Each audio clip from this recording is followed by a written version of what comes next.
He who is alone often lives to find favor, mildest of the Lord, even though he has long had to stir with his arms the frost-cold sea, troubled in heart over the waterway, had to tread the tracks of exile, fully fixed in his fate. So spoke the Earthwalker, remembering hardships, fierce forest slaughters, the fall of dear kinsmen. Often the days before dawn, I had to speak of my cares alone. There is now none among the living to whom I dare clearly express the thought of my heart. I know indeed that it is a fine custom for a man to lock tight his heart's coffer, keep close the horror case of his mind, whatever its thoughts may be. Words of a weary heart may not withstand fate, nor those of an agony, angry spirit bring help. Therefore men eager for fame shut sorrowful thought up fast in their breast coffer.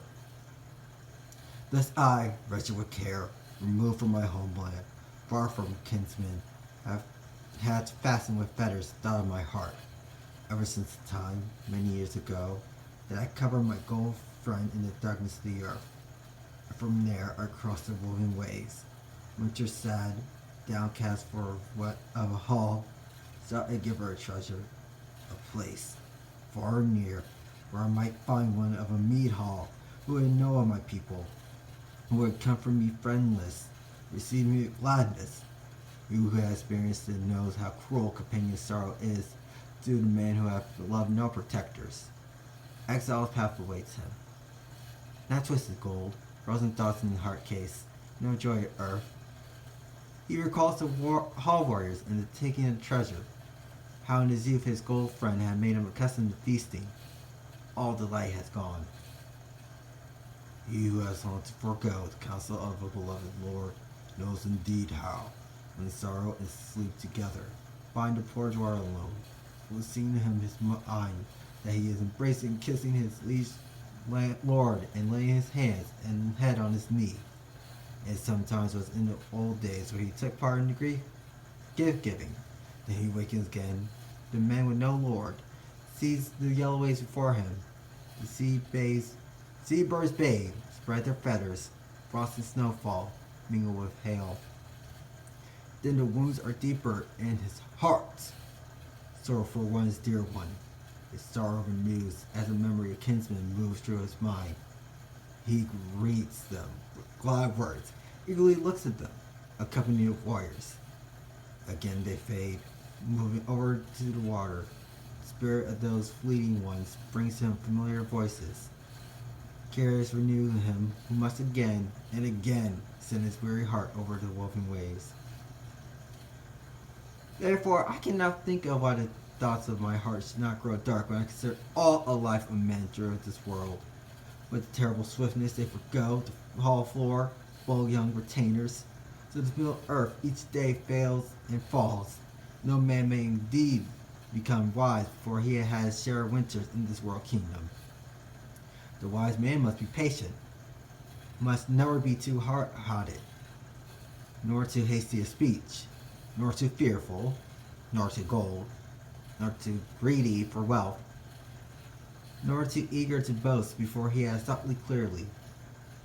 A man must wait, when he speaks and boasts, until he knows clearly, sure-minded, where the thoughts of his heart may turn.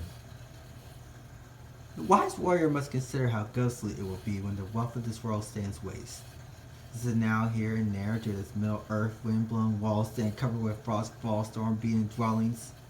Wine halls totter, the Lord lies bereft of joy. All the company has fallen. Old men besides the wall. War took away some, bore them forth on their way. A bird carried one away over the deep sea. A wolf shared one with the deaf. Another a man set a face hid in the earth pit. So the maker of mankind laid waste in this dwelling place until the old work of giants stood idle, devoid of the noise of the stronghold's keeper. Therefore the man, wise in his heart, considers carefully this wall place and this dark life, remembers the multitude of deadly combats long ago, and speaketh these words, where are the horse gone? Where the young warrior? Where is the giver of treasure? What has become of the feasting seats? Where are the joys of the hall? Alas, the bright cup! Alas, the male warrior! Alas, the prince's glory! How that time is gone, vanished beneath night's cover, just as it never been. The wall, wonders high, decorated with snake likeness, is now over traces of the beloved company. The ash spears might have borne the earls away, weapons greedy for slaughter. Fate the mighty, and storms beat the stone walls. Snow, the herald of winter, falling thick binds earth with darkness comes and the night shadow falls, sends harsh hailstones for the north of hate of man. All earth's kingdom is wretched, the world beneath the skies is changed by the work of the fates. Here wealth is fleeting, here friend is fleeting, here man is fleeting, here woman is fleeting. All this earthly habitation shall be empty. So spoke the man, wise in heart, set apart in private meditation. He is good who keeps his word. A man must never utter too quickly his breast passion, unless he knows first how to achieve remedy. As a leader with his courage, who will well with him, who seeks favor, comfort from the Father in heaven, where for all of us stability resides.